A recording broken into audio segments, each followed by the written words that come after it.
Delcy Rodríguez sin duda fue una de las protagonistas de la Asamblea General de la OEA que se celebró esta semana en Cancún. Al regreso de su país, el gobierno de Nicolás Maduro la recibió como una heroína a la que llamó quien había sido responsable de defender a Venezuela como una tigra. Mientras, el canciller mexicano la habría despedido con un muy frío hasta luego. ¿Quién ganó y quién perdió en la Asamblea General de la OEA? ¿Quién se impuso?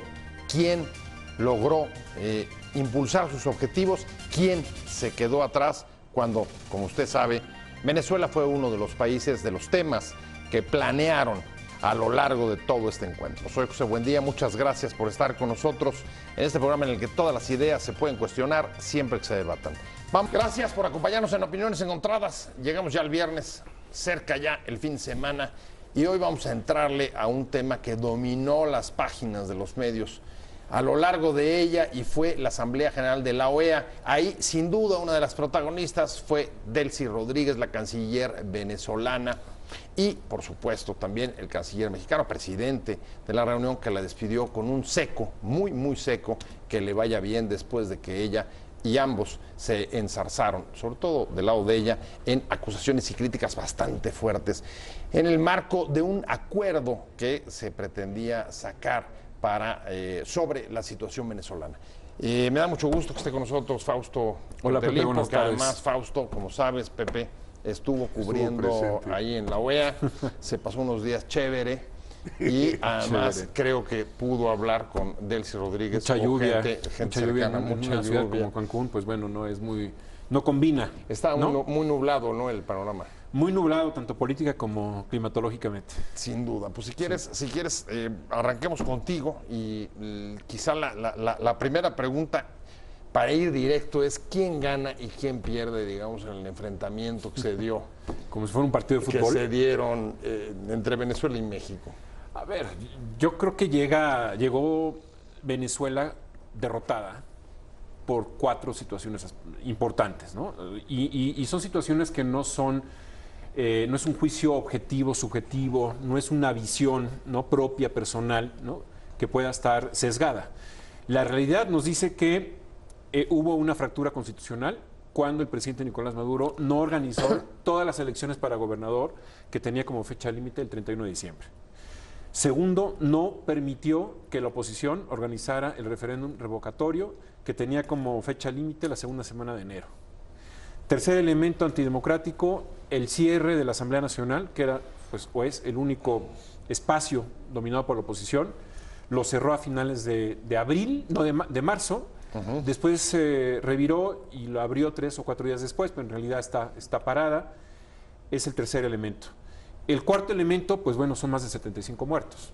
Entonces yo creo que estos 4 elementos conjugados, todos, llegan o hacen una nebulosa muy complicada para Venezuela al inicio de lo que fue esta semana en la 47 Asamblea de la Organización de Estados Americanos, con una canciller muy combativa, con una canciller que en términos económicos no tenía costo-oportunidad, es decir, llegó a destruir, ¿no? Es decir, no llegó con el temor de que sus comentarios provocarían una ruptura diplomática con algún otro país, no llegó con la visión de una negociadora que pudiera medir, ¿no?, el impacto que haya tomado o que podía tomar sus palabras con algunos otros cancilleres. Es decir, llegó a dinamitar la Asamblea.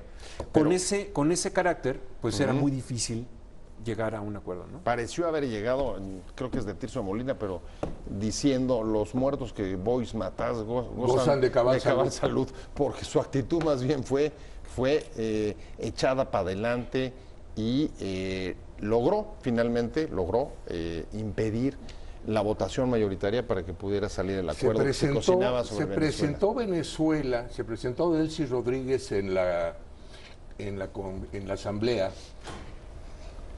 sabiendo que posiblemente se iban a lograr los 23 votos que pudieran formalizar algún tipo de sanción o reclamo en contra de Venezuela. Se cubrió ausentándose. Mientras tengamos dignidad, no volveremos. Se hizo a un lado. Comenzó la asamblea, comenzó la votación que por cierto, Rex Tillerson no acudió. No fue suficientemente importante la asamblea de la OEA para el secretario de Estado de Estados Unidos para estar presente, y estuvo John Sullivan. Si hubiera llegado Tillerson y hubiera cabildeado con alguna de las pequeñas islas del Caribe, cuyo voto es igual de importante que el voto de Estados Unidos, el voto de Dominica o el voto de ellos vale lo mismo que el voto de Canadá, de Estados Unidos, de México, de Colombia o de Chile. Alcanzaron 20 de los 23 votos. 98% del PIB del continente y 93% de la riqueza del continente y de presencia. Entonces, ¿quién ganó y quién perdió? Podemos decir que los que no alcanzaron los 23 votos perdieron, pero la victoria supuesta de Venezuela es una victoria pírrica, porque ¿qué es lo que ganó? Haber venido tú decías a dinamitar a dinamitar la asamblea, pues si eso es ganar. Hoy le dieron la espada de Simón Bolívar en retribución a su participación en la asamblea.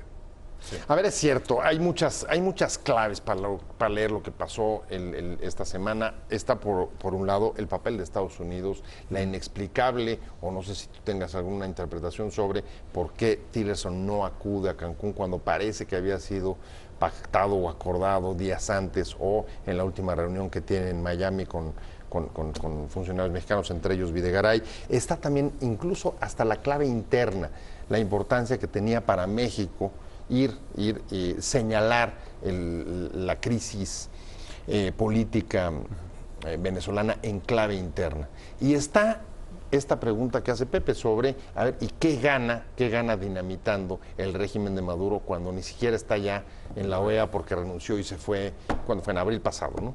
Sí, en marzo, abril. A ver, son 2 años. Hay una enorme batería de productos, pero es que esta es un poco la complejidad de todos los juegos que hay. Mira, a ver, ya entrando al tema de la OEA, de la Asamblea.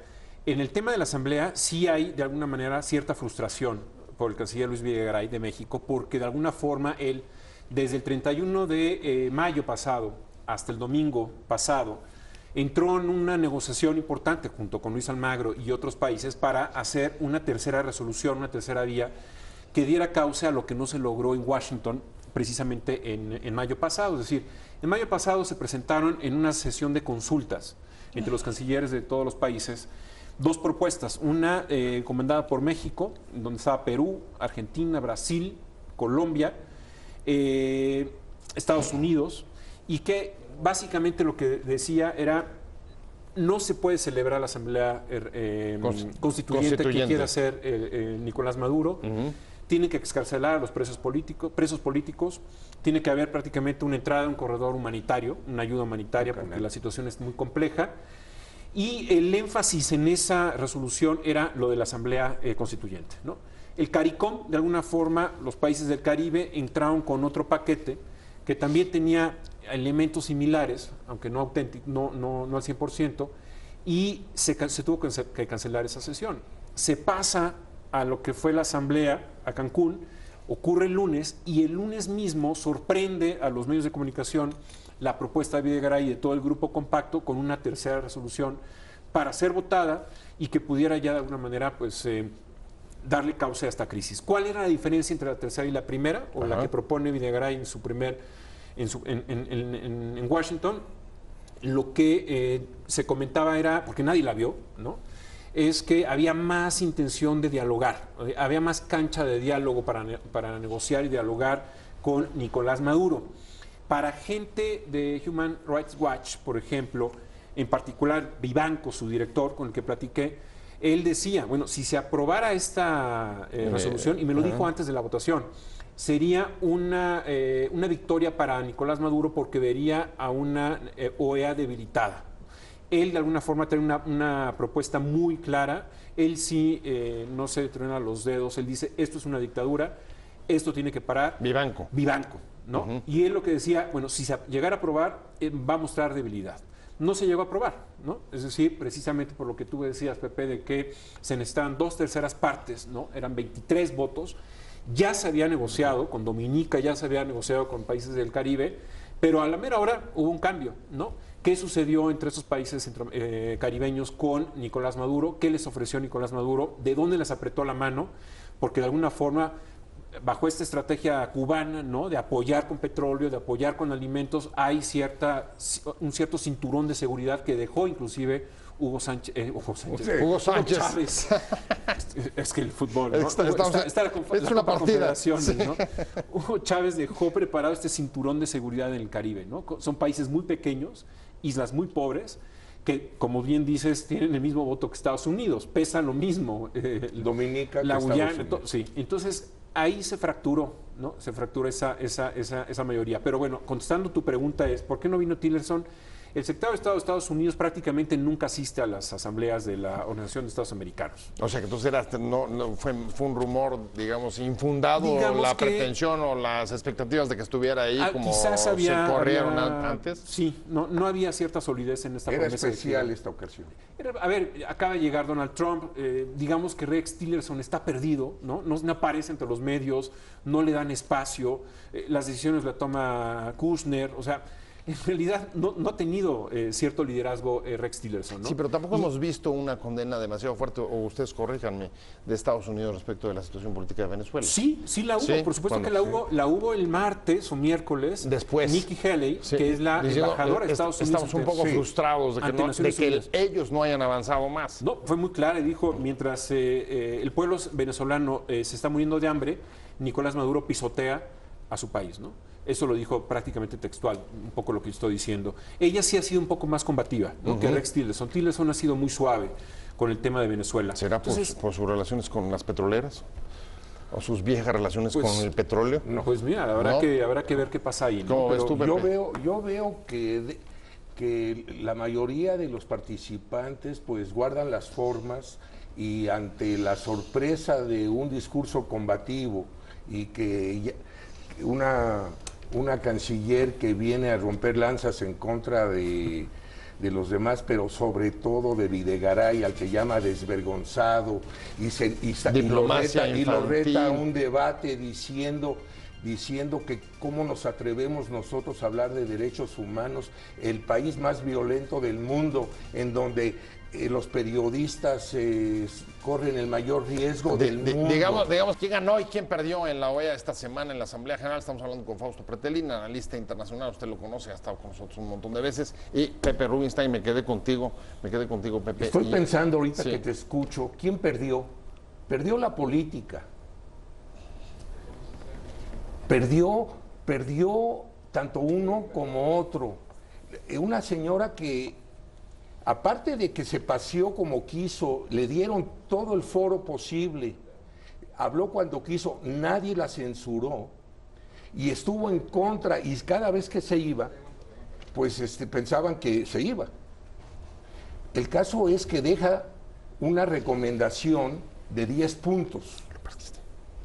Y entre esos 10 puntos hay uno referente a Ayotzinapa, en el que se solidariza con los padres de los 43 desaparecidos, que por cierto se distrajo ella para acudir a donde estaban reunidos ellos fuera de la asamblea para darle su simpatía, su solidaridad y apoyo. Yo quisiera ver al canciller de México en Caracas abogando a favor de Leopoldo López y de los demás presos políticos. Lo quisiera ver delante de Maduro, que son muy sensibles. Cualquier exclamación que se haga referente a Venezuela, con Venezuela nadie se mete.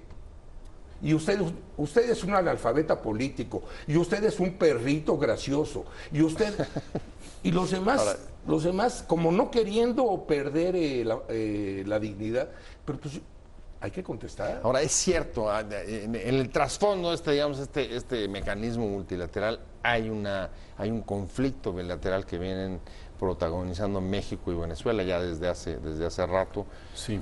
Tú lo decías, por el impulso que ha dado el canciller Videgaray a varios de los intentos de resoluciones sobre la crisis venezolana, pero también hay algo de clave interna de la política local, porque desde las elecciones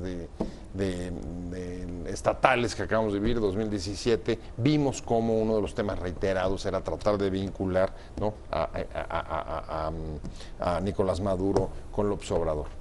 ¿Te acuerdas que, o se acuerdan lo del cachorro del imperio, no? Es decir, absolutamente. Ya esta situación venía desde Vicente Fox, Felipe Calderón, ¿no? Con una mala relación con Hugo Chávez, con Nicolás Maduro. Al inicio de este sexenio vino Jagua, que era el canciller venezolano. Ahí paseó por paseo de la... No, perdón, Avenida Juárez, afuera de la Secretaría de Relaciones Exteriores, junto con José Antonio Meade. Y de alguna manera vino como en un plan, ¿no?, de renegociar, de hacer las paces después de todo lo que había sucedido en los 2 sexenios pasados. Y muy pocas horas duró la luna de miel. En realidad, 1 o 2 días después, un narcoavión fue derribado allá en Venezuela. Y fue cuando decía Nicolás Maduro que iba full de cocaína, ¿no? Ahí se empieza un poco a fisurar, ¿no?, la relación otra vez, ¿no?, a descomponer. Y viene de alguna forma ahora sí, a plantar cara México cuando llega Luis Videgaray y le da un giro a la política carrancista, yo diría, de México, 100 años atrás, de la no injerencia. ¿En qué sentido? Yo creo que, como tú lo mencionas, yo creo que hay 2 aspectos importantes. Uno, que es una buena noticia para México porque a partir de hoy, pues otros países pueden observar lo que está sucediendo en nuestro país, comentar dentro de lo que está sucediendo en nuestro país, en organismos multilaterales, como puede ser la OEA. O sea, no pasa nada. Si hablan de Ayotzinapa a ver, vienen jueces de la Corte Interamericana de Derechos Humanos de la OEA y hay polémica aquí, pero están presentes. A Venezuela no pueden entrar desde hace 5 años, ¿no? O sea, la Secretaría de Estado de Estados Unidos emite recomendaciones, critica, ¿no? Una de las más duras fue la de Hillary Clinton, ¿no?, cuando habla sobre una pequeña burla, ¿no?, inclusive directamente al gobierno mexicano, cuando dice: si el gobierno de Enrique Peña Nieto llegara a leer esta entrevista que le está dando a La Opinión de Los Ángeles, yo le recomendaría que mejorara los estándares de actuación del ejército por tal. Es decir, hay una libre ida y vuelta de comentarios, ¿no?, de Estados Unidos hacia México. Y esos son, creo que me parece bienvenidos. Quizás para esta prensa de los 70, ¿no?, como La Jornada, les asusta mucho, ¿no?, el tema de la injerencia, pero en temas de globalización, cuando el tamaño del planeta está muy pequeño, estamos hombro con hombro, pues yo creo que es muy importante no le puedo decir la injerencias, pero sí el interés por otros países. Dirías, hay que romper un poco el tabú y hay que normalizar. Sí, podemos recibir esa es una buena noticia críticas para México. como nosotros hacerlas. ¿Coincides con eso? ¿O te Sí, sientes? sí coincido. No, pero yo creo que esto más bien coincide con la llegada de Luis Almagro al frente de la OEA después de Insulza. Y el señor se da cuenta que hay que comprometerse y asume una posición definida, porque los derechos humanos no se están cumpliendo en Venezuela. Y México, paralelamente, estrena a un canciller que viene a aprender, y aprendió muy rápido, y realmente ya compramos boleto. Ya no es la doctrina Estrada de la no intervención y la autodeterminación de los pueblos, sino que si estamos viendo que en Venezuela están masacrando, no tienen alimento, en cada jornada de protesta hay un muerto. Cuando ahora, la situación... Yo sí disiento un poco de lo que tú estás mencionando al principio, de Luis Almagro. Me parece que Luis Almagro quemó, ¿no?, como al ser presidente del organismo, ¿no?, quemó los puentes de negociación con Venezuela muy rápido. Lo que fue pasa... muy virulento. Entró a la confrontación. Sí, entró a la confrontación cuando él es el que está presidiendo la OEA. Yo creo que tuvo que haber primero hecho consensos con varios países, con México, con Colombia, con Argentina, con Brasil, y posteriormente ya dar un paso adelante. Pero es muy importante que hubiera conservado un poco... Tienes razón en cuanto al protocolo y en cuanto a las formas. Sin embargo, es tan obvia la situación de lo que está ocurriendo en Venezuela, y él fue víctima de insultos directos por parte de Maduro, que obviamente le llegó y sí respondió. pero no respondió, ha sido muy duro. no respondió virulentamente. Esto fue prendiendo y quien se ha hecho líder continental de toda este resurgimiento de un aquí estoy, es México. Estados Unidos, Videgaray en particular. Claro, Estados Unidos le pregunta a México. Buenas intenciones, claro, sin duda, de Almagro, compromiso, no tengo la menor duda, pero los resultados tampoco han sido buenos, porque, a ver, está fuera, Venezuela se va de la OEA. Eso le pega mucho a Almagro. O sea, el hecho de que haya salido ya Venezuela de la OEA, no lo tenía contemplado en su plan de ruta. Tienes tu punto de vista en el momento que ayer Maduro rectifica y dice: si saliera Luis Almagro de la OEA, posiblemente reconsideraríamos nuestro regreso. O sea, les haríamos el favor. Condicionando. Sí. Ahora hay un tema que me preocupa en el caso nuestro. ¿Es la situación interna la que nos empuja a involucrarnos internacionalmente o se nos impone la globalización? Bueno, a ver, este yo caso? creo que en este tema Videgaray juega un papel muy importante porque el tema de López Obrador está latente, está vigente y él López Obrador comete el error de no condenar lo que está sucediendo en Venezuela. Y a eso se le agrega que 2-3 semanas atrás la embajadora de Venezuela en México le abre la puerta, ¿no?, a los de Morena, y entonces empieza a ver eso que ya yo creo que inteligentemente había programado ya Videgaray que iba a sucede, y ahí comete un error López Obrador. Es decir, él no ha condenado el tema de Venezuela, porque insiste a la vieja usanza del viejo PRI, que la mejor política exterior es la política interna, que lo mejor no es observar lo que está sucediendo en otros países. ¿Qué tal capitaliza diciendo cuando Morena está en la presidencia, lo primero que haremos es quitar el CISEN? O sea, sí sabe por dónde. De quién es derrotado en la Asamblea General de la OEA. Estamos hablando con Fausto Pretelín, con Pepe Rubinstein y como veíamos en el segmento anterior, la verdad es que las fronteras entre la política interna, la diplomacia y la exterior son cada vez más delgadas. ¿De qué le va a servir, tratando de aterrizar la pregunta en el caso de Maduro, de qué le va a servir el show que montó en el caso de la OEA para la situación interna hoy? Hoy que vuelven a circular videos en el que Leopoldo López dice me están torturando y donde se recrudece incluso la demanda de la oposición de echar para atrás la Asamblea Constituyente. ¿Le sirve para alguna de estas dos cosas? La estrategia que él piensa seguramente fue levantar el dique, ¿no?, la altura, porque la presión de la oposición está precisamente aumentando el nivel, ¿no? Y por lo tanto tuvo que mirar hacia su tribuna, ¿no?, y decir, pues lo de la OEA ya nos vamos y ganamos y de él sí es una reina, etcétera, ¿no? La realidad es que no es así, ¿no? Yo creo que hay una división muy clara ya entre el chavismo y el madurismo. Se está ampliando esta división, esta brecha. Hay gente chavista como el actual fiscal general que ya le ha dado la espalda a Nicolás Maduro, Luis Ortega. A Luis Ortega, que está en un proceso prácticamente... A su vez acusada de traidora por el propio gobernador. Sí, no, la quieren destituir. El único ente que podría destituirla es la Asamblea Nacional, y no, ahí Maduro y la Suprema Corte... Dirías, ¿no? El papel de Daisy fue para enardecer a la galería. Sí, claro, a ver, se vio claramente, ¿no? Fue la ministra de Exteriores que más conferencias de prensa dio en la OEA. O sea, iba a hablar. Ella decía, ya nos vamos, pero estamos aquí, ¿no? Ya me voy, pero no me voy. Ella dijo claramente que no iba a hacerle caso a ninguna resolución que saliera de la OEA en Cancún, y ella propuso 10 resoluciones, ¿no? Es decir, esas contradicciones enormes habla un poco bastante de... ¿La dejaron? Sí, bueno, se tiene que dejar. En realidad, pues ahí el canciller que quisiera hablar pedía una sala y podía convocar a conferencia de prensa sin ningún problema. Ahora, ¿no? del otro lado, el show de Daisy, ¿cómo crees que vaya a afectar, digamos, yo creo que la política que está tratando de seguir Videgaray? Yo creo que se va a bajar la nata. Yo creo que tiene tanto que resolver Maduro adentro de Venezuela. Es tal la problemática interna, la falta de alimentos, la desbocada inflación, los problemas que tienen de deuda. Le deben cantidad de petróleo a Rusia y a China que no les han podido entregar, que recibieron adelantos. Pero eso está quebrado. Pero eso respecto a Venezuela, respecto al liderazgo que ha querido mantener Videgaray en el tema de la crisis venezolana. Sí lo tiene. ¿La OEA cómo le afecta o no le afecta? Bueno, yo creo creo que se hubiera consolidado su liderazgo obteniendo la resolución a través de los 23 votos. No lo alcanzó.